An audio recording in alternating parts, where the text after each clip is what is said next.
السلام علیکم ورحمۃ اللہ وبرکاتہ۔ الحمدللہ وحدہ والصلاة والسلام علی من لا نبی بعدہ وعلی آلہ واصحابہ اجمعین ومن تبعہم بإحسان الی یوم الدین، اما بعد۔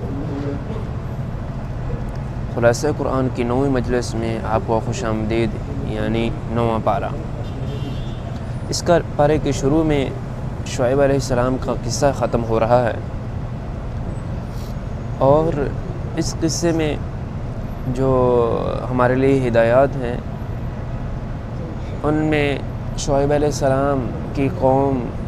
میں کوئی شک نہیں، بڑا تو شرک تھا، اس کے علاوہ دھوکے بازی، ناپ تول میں کمی، اور اسی طرح ڈاکہ ڈالنا، تو یہ ساری چیزیں عام تھیں، اور وہ یہ سمجھتے تھے کہ ان کے بغیر گزارا ہی نہیں ہے۔ آج کل کے دور کے جو کمزور عقیدہ مسلمان ہیں وہ بھی یہی سمجھتے ہیں، جو دنیا پرست ہیں وہ یہ سمجھتے ہیں کہ اخلاق اور دیانت کے اصولوں کی پابندی سے جو وہ ہمارے لیے خطرہ ہے، اور یہ سارے اصول اپنا کر بددیانتی، سود خوری وغیرہ اگر ختم کرتے تو ہمارا کاروبار چل ہی نہیں سکتا۔ تو معلوم ہوا کہ پہلے بھی لوگوں کے یہی بہانے رہے۔ اس کے بعد اللہ تعالیٰ نے چند آیات میں یہ ذکر فرمایا کہ جب بھی کوئی مشکل آ جائے تو انسان کو چاہیے کہ وہ گناہوں کو یاد کرے، نہ کہ یہ سمجھے کہ پہلے بھی مجھے اس طرح کی مصیبت آئی تھی، میں نے اس کا مقابلہ کیا تھا، بلکہ اللہ تعالیٰ سے استغفار کرے اور گناہوں کی توبہ کرے، اور یہ نہیں سمجھنا چاہیے کہ مشکل آتی ہیں اور بڑھتی ہیں تو میں مقابلہ کروں گا۔ اس کے بعد اللہ تعالیٰ نے موسیٰ علیہ السلام کا قصہ شروع کیا، اور اس سورت کا سب سے لمبا قصہ یہی ہے۔ اس کی وجہ اس امت کے یہودی ہیں جن کو اپنے باپ دادا کے کرتوت سامنے لانا مقصود تھے۔ جب آل فرعون کی طرف سے عذاب شدت اختیار کر گیا تو موسیٰ نے اپنی قوم کو اللہ تعالیٰ سے مدد اور تکالیف پر صبر کی نصیحت فرمائی۔ پھر ایک اور بھی بات یاد دلائی کہ یہ زمین اللہ تعالیٰ کی ہے اور اس کے وارث بھی اسی کے ہی بندے ہیں، اور عاقبت صرف متقی لوگوں کی ہوگی۔ بنی اسرائیل کی مثال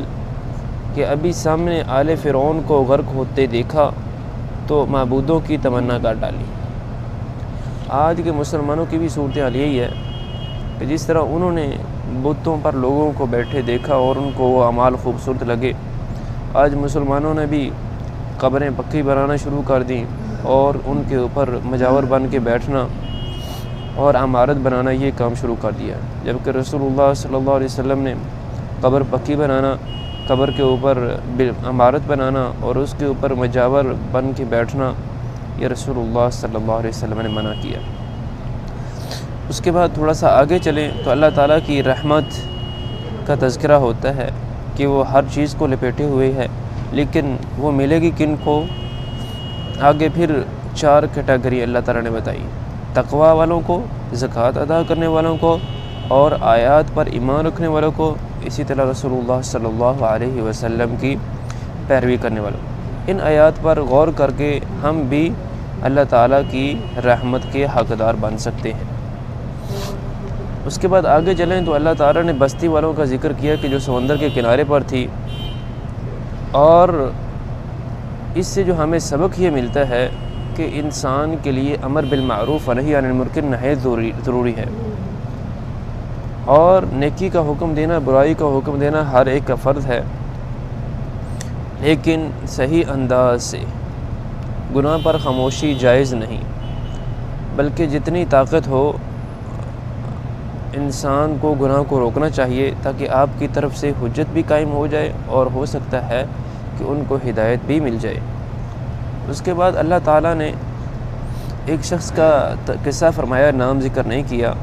کہ اس کو اللہ تعالیٰ کی نشانی ملی، یعنی علم ملا، لیکن اس کو بدل دیا، عمل نہیں کیا، اور اس نے خواہشات کی پیروی کی، اور وہ چاہتا تھا کہ زمین میں ہمیشہ ہی رہوں، تو اللہ تعالیٰ نے اس کو اپنی خلق کی جو بدترین مثال ہے، کتے کی مثال دی۔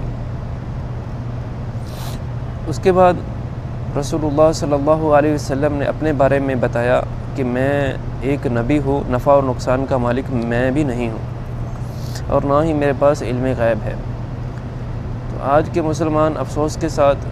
کہ نفع و نقصان کا مالک انبیاء کو چھوڑ کر ولیوں کو سمجھتے ہیں، جبکہ نبی نے خود اقرار کیا کہ میں بھی نہیں ہوں، تو ان کو زندوں کو چھوڑ کر مردوں کو بھی نفع و نقصان کا مالک سمجھنے لگ گئے، تو یہ بہت بڑی حماقت ہے۔ اور اس کے بعد جب زندہ انسان نفع و نقصان کا مالک نہیں ہو سکتا تو قبر میں جا کر وہ کیسے ہو سکتا ہے؟ ہمیں سوچنا چاہیے، اپنے عقائد کی اصلاح کرنی چاہیے۔ اس کے بعد سورہ انفال شروع ہوتی ہے، اور یہ تقریباً آدھی سورہ انفال 9ویں پارے میں ہے۔ ابن عباس رضی اللہ عنہما اس کو سورہ بدر کہا کرتے تھے، تو اس میں کوئی شک نہیں کہ اس میں زیادہ تر جو جنگ بدر کا واقعہ ہے۔ یہ مال غنیمت کے سوال سے شروع ہوتی ہے، اور اس کا جواب آتا ہے 40 آیات کے بعد، وَاعْلَمُوا أَنَّمَا غَنِمْتُم مِّن شَيْءٍ۔ تو فوری طور پر اللہ تعالیٰ نے جواب نہیں دیا، بلکہ جو اہم چیز تھی اس کا تذکرہ فرمایا۔ اور اہم کیا ہے کہ انسان کو چاہیے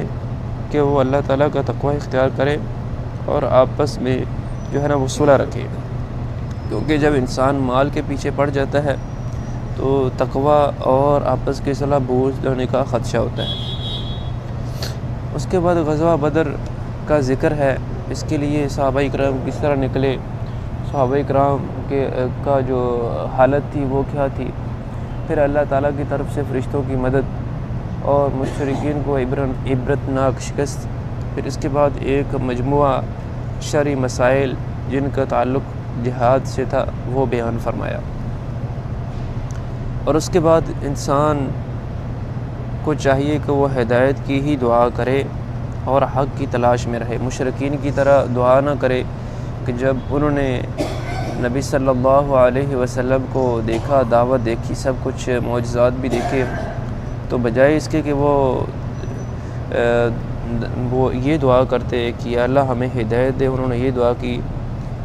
کہ یا اللہ اگر یہ حق ہے تیری طرف سے تو ہم پر عذاب نازل کر، پتھروں کا عذاب نازل کر۔ تو ہمیں ہمیشہ حق کی ہی دعا کرنی چاہیے، وہ چاہے کہیں سے بھی ملے۔ اللہ تعالیٰ مجھے اور آپ کو قرآن کی ہدایات لینے اور ان پر عمل کرنے کی توفیق عطا فرمائے۔ سبحان ربک رب العزت عما یصفون وسلام علی المرسلین والحمد للہ رب العالمین۔